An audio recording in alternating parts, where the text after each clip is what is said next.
अँटीप्लेटलेट drug before surgery. तर जर dual platelet DAPT थांबवलं 7 दिवसापेक्षा जास्त कॅटास्ट्रॉफिक रिबाउंड थ्रोम्बोजेनेसिस होतो. कॅटास्ट्रॉफिक आणि रिबाउंड. तर क्लोपिडोग्रेल आणि ॲस्पिरिन दोघेही सोबत चालू ठेवायचे. आणि जर शक्य नसेल क्लोपिडोग्रेल ॲटलिस्ट ॲस्पिरिन चालू ठेवा. आणि शक्य असेल तर ॲस्पिरिन प्लस क्लोपिडोग्रेल. आणि तरी ब्लिडिंग झालं तर मग प्लेटलेट इन्फ्युजन करावं लागेल. तर बेअर मेटल 4 हफ्त्यापेक्षा जास्त, ड्रग इल्युटिन 6 महिन्यापेक्षा जास्त. तर आधी 3 ते 6 होतं, पण नाही, ते 6 महिनेपर्यंत ठेवलेलं चांगलं आहे. आणि बेअर मेटलचं 6 वीक्स होतं, पण 4 वीक इज ओके. सो इथे कमी केलं आहे, पण इथे त्यांनी हायर साईडला ठेवलं आहे. तर एंडोथेलायझेशनसाठी आहे. एंडोथेलायझेशन झालं की मग रिस्क कमी होते. तर सिक्वेन्शियली बघू. आधी बेअर मेटल 4 वीकसाठी क्रायटेरिया आहे. 4 वीक. इलेक्टिव्ह आहे, पोस्टपोन करा until more than 6 weeks, preferably 3 month. Less than 4 week असेल आणि इलेक्टिव्ह आहे तर लेस दॅन 4 वीक तरी 4 वीक लिहिला, याचा अर्थ फक्त 4 वीक नाही आहे. तर तो म्हणतो शक्य असेल तर 6 वीकपर्यंत घेऊन जा. ॲटलिस्ट 3 महिन्यापर्यंत तरी घेऊन जा. प्रिफरेबली 3 महिना किंवा कमीत कमी 6 वीक. ठीक आहे. अर्जंट आहे तर मग क्लोपिडोग्रेल ॲस्पिरिन चालू ठेवू शकता का? हो. तर मग चांगलंच आहे, काही प्रॉब्लेमच नाही. ठीक आहे. मग क्लोपिडोग्रेल ॲस्पिरिन नाही, ॲटलिस्ट ॲस्पिरिन.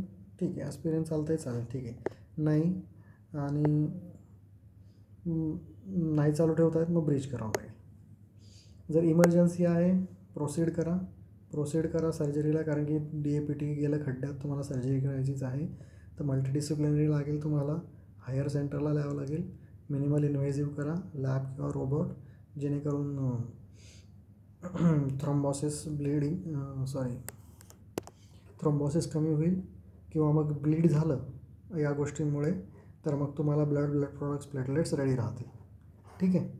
तर 4 वीक, कमीत कमी 6 वीकपर्यंत खेचायचं, प्रेफरेबली 3 मंथ.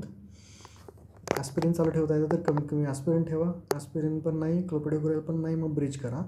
इमर्जन्सी सर्जरी आहे तर मग प्रोसीड करा.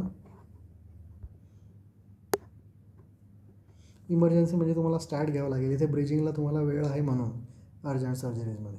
ठीक आहे. आता ड्रग इल्युटिंगवर येऊ. ड्रग इल्युटिंगसाठी आपल्याला 6 महिने पाहिजे. तर लो रिस्क आहे तर काही प्रॉब्लेमच नाही, तुम्ही DAPT चालू ठेवू शकता. मीडियम रिस्क आहे, तिथे 6 महिन्यापेक्षा कमी आहे. ड्रग इल्युटिंगला तुम्ही कंटिन्यू करा DAPT. पण DAPT 6 महिन्यापेक्षा जास्त झाले स्टॉप करा. रिस्क ॲसेस करा पुन्हा. लो रिस्क असेल तर काही नाही, हाय रिस्क असेल तर पुन्हा ॲडमिट करा, IV ब्रीच करावं लागेल. म्हणजे 6 महिन्यानंतर सुद्धा तुम्हाला थ्रोम्बोसिसची रिस्क जज करायची. असं नाही की 6 महिने झाले बंद करा. तुम्हाला रिस्क आहे थ्रोम्बोसिसची, ब्रीच करावं लागेल. 6 महिन्याच्या खाली आहे, कंटिन्यू करावंच लागेल. आता ब्लिडिंगची रिस्क हाय आहे तर मग थ्रोम्बोसिसची रिस्क कमी आहे, बंद करू शकता. हाय आहे मग पुन्हा थ्रोम्बोसिसची रिस्क, मग तुम्हाला IV ब्रीच करावं लागेल. आणि जर इलेक्टिव्ह आहे तर मग करूच नका. ठीक आहे. तर इन सिम्पल वे, तुम्हाला जर वेळ आहे 6 महिन्याच्या खाली तर ब्रीच करा, नाही तर 6 महिने होऊ द्या. नंतर इझी आहे. क्लोपिडोग्रेल कमीत कमी 5 दिवस, प्रासोगेल कमीत कमी 7 दिवस आधी थांबवायची आहे. क्लोपिडोग्रेलला 5 दिवस आहे, पण हे याच्याकरता नाही आहे. न्यूरॉक्झेल 7 डे आहे. ठीक आहे. न्यूरॉक्झेल 7 डे आहे. प्रासोग्रेल, टिकाग्रेलॉर हे 3ही ओरल आहेत. टिक्लोपिडिन बंद आहे, म्हणजे यूजमध्ये नाही आहे. तर 7 डेज, कारण की ॲस्पिरिनची लाईफ 7 डे आहे. तर आपण हायर साईडला घेतो. न्यूरो इज सिरियस इश्यू, त्याच्यामुळे आपण 7 डेज ठेवतो. कॅंग्रेलॉर 3 आवर्स, त्याच्यानंतर 8 आवर. याच्यानंतर हे सगळे 6-6 तासांनी चालू करू शकता. यालाही का थोडं 6 नाही ठेवलं, माहीत नाही. ठीक आहे. नंतर हे IV एजंट्स आहेत. तर हे तर लगेच 6 तासांनी बंद करून पुन्हा चालू करता पोस्ट ऑप अवॉइड करा म्हणतो तो, कारण की हे आय व्ही एजंट आहे. ठीक, कँग्रेलॉरसाठी पण असंच फंक्शन हे पाहिजे होतं, पण का नाही हे माहीत नाही. ठीक आहे, कँग्रेलॉर 3 days to 6 hours, मग इकडे 6 hours. या विरुद्ध टिराफिबान इफ्टोफिबाटाईड 3 days 6 hours 6 hours. ओके, सेमच टाईम घेतला आहे. 3 days 6 hours 6 hours, 3 days 6 hours 6 hours. 3 days पूर्वी आय व्ही चालू करायचं आहे, कंटिन्युअस इन्फ्युजन 6 तासापर्यंत चालू ठेवायचं आहे. सर्जरीनंतर 6 तासांनी चालू करायचं आहे. सेम. तर ओरल चालू करू शकत असाल तर ओरल क्लोपिडोग्रेल चालू करता येईल 6 तासाने. इथे थोडं कॉन्ट्रोवर्सी आहे. हा मेंटेनन्स फक्त म्हणतो आहे आणि लोडिंग 24 तास म्हणतो आहे. इथे इंद्राणीच्या प्रपिटीत त्यांनी सरळ लिहिलं आहे 300 to 600 mg loading as soon as oral possible.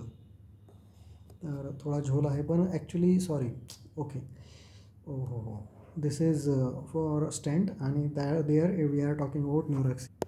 So न्यूरॅक्सिलसाठी मेंटेनन्स डोस चालेल, लोडिंग नको म्हणतो आहे तो. त्या उलट स्टेंटिंगमध्ये त्याने तसं काही म्हटलं नाही आहे. स्टेंटिंगमध्ये you can start loading dose also after 6 hours of surgery, जर ओरल पॉसिबल असेल तर मिनिमम 48 hours चालू करायचं आहे, कारण की याचा इफेक्ट ड्रॉप व्हायला लागेल 2 दिवसात. तर आय व्ही 2 दिवसात चालू करायचं आहे.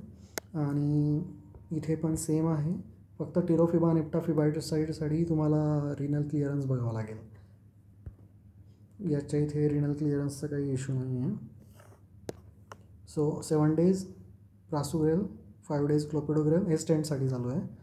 नंतर मग 3 days 6 hours आणि मग इथे पुन्हा 6 hours. Same with tirofiban eptifibatide 3 days 6 hours 6 hours. इथे फक्त मेंटेनन्स डोस द्यायचा नाही म्हणतो आहे तो, सॉरी लोडिंग डोस द्यायचा नाही म्हणतो आहे फॉर न्यूरॅक्सिल. इथे कँग्रेलॉरला हो म्हटलं आहे, पण या तिघांना नाही म्हटलं आहे. काय इश्यू माहीत नाही. इथे ॲपसिक्सिमॅब नाही आहे, त्या मानाने इथे ॲपसिक्सिमॅब घेतलेला आहे. Aspirin can be continued. तर हे न्यूरॅक्सिलसाठी आहे. So let us summarise.